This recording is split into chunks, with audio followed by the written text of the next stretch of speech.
Je vais répondre à la question qui a été posée par un jeune célibataire. Je vous laisserai aussi répondre en commentaire parce que nous sommes une équipe. Hein? Vous comprenez les amis? Alors, c'est quoi la question? Du coup, je vais la lire. Quels sont les comportements qu'un célibataire doit adopter pour mieux s'abstenir? Quels sont les comportements qu'un jeune célibataire doit adopter pour mieux s'abstenir? Alors, donc, bonjour à toutes, bonjour à tous. J'espère que vous allez bien. Moi, je vais très bien. Le Seigneur me fait grâce. Hein? Ce que je vais faire, je vais te demander de regarder cette vidéo jusqu'à la fin parce que chaque point compte. Partage-la autour de toi parce que si on partage, on n'est pas égoïste. Abonne-toi à YouTube, TikTok, Facebook. Nous avons beaucoup de vidéos de qualité et sans tabou. N'oublie pas de mettre un j'aime. C'est pour dire à l'algorithme que vous aimez mes vidéos. Parce que nous sommes une équipe, chers amis.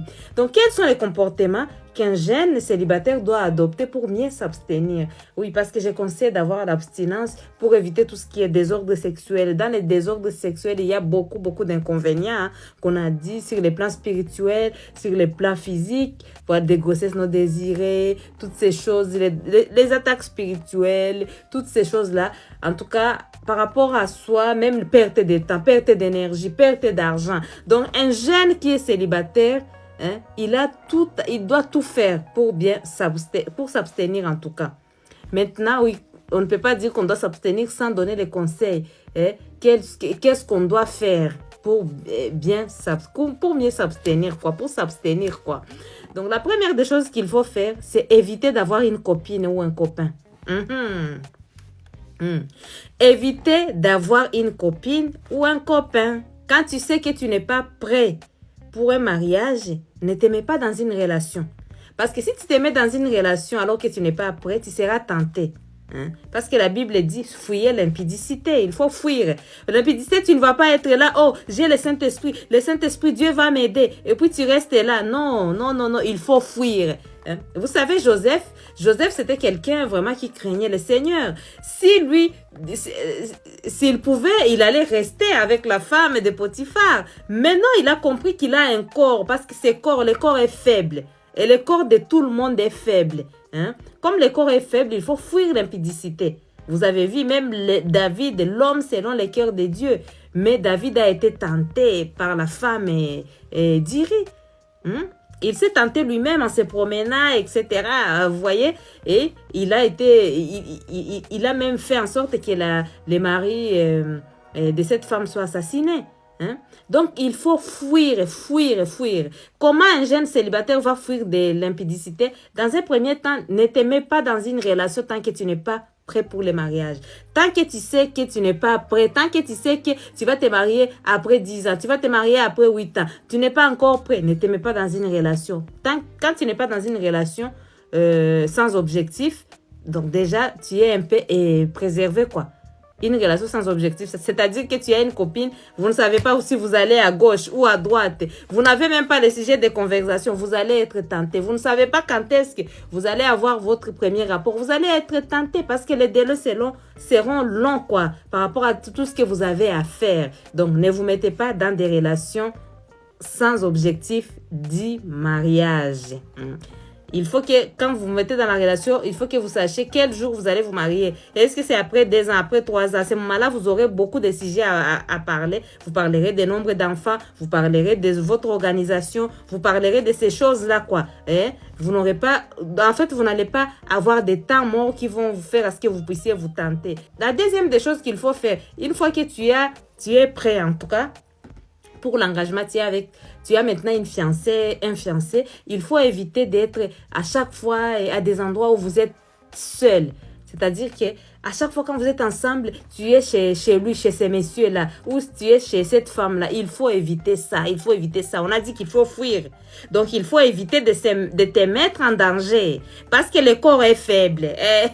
Le corps est faible, Le clic-clic, il est faible, il va clignoter. L'outil, il s'élève facilement. L'outil, lui, son envie, c'est de casser les murs, il va s'élever facilement. Donc, évitez de vous mettre dans des endroits où vous êtes tout le temps seul.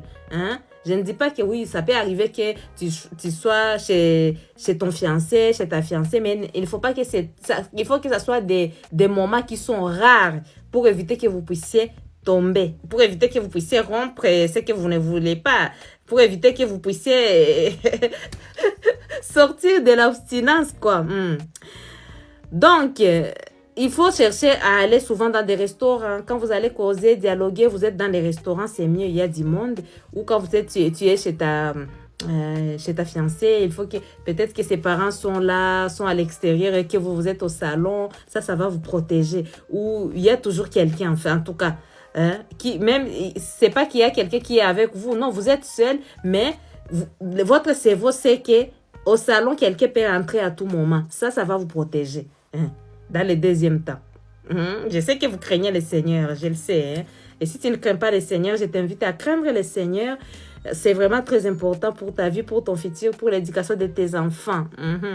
Donc, troisième des choses qu'il faut faire, il faut éviter de regarder tout ce qui est film pornographique.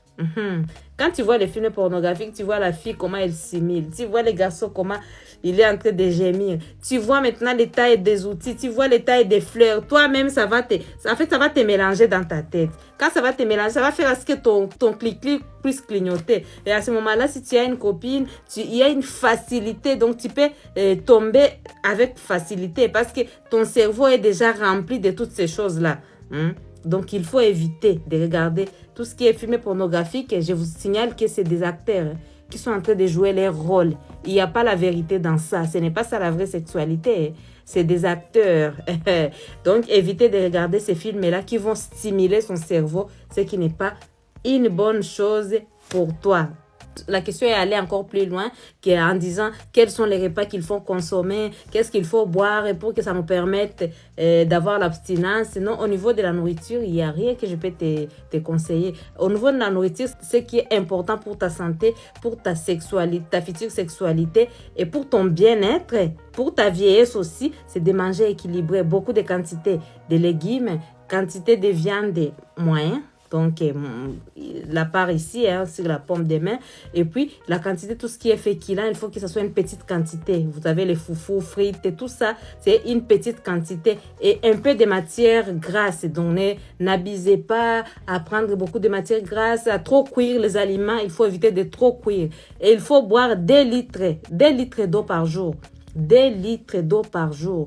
Comme ça, c'est important pour toi. Ça prépare ta sexualité. Ça te permet de libérer les toxines qui sont dans ton corps. Et puis, comme tu es encore un jeune qui veut faire bien des choses, fais une activité sportive. Ça va te permettre de muscler ton corps. Ça va permettre à ton corps d'avoir la force. C'est comme ça, même dans ta future sexualité, voilà, que tu puisses savoir comment faire plaisir à ta femme ou à ton mari dans plusieurs positions, avec plusieurs manières de faire. Et puis, il ne faut pas que tu sois ignorant. Le fait d'avoir de l'abstinence, ça ne signifie pas que tu es ignorant. Continue à me suivre. Continue à lire les livres qui parlent de la sexualité. Je ne dis pas à regarder la porno parce que ce n'est pas la sexualité, la porno, c'est les acteurs.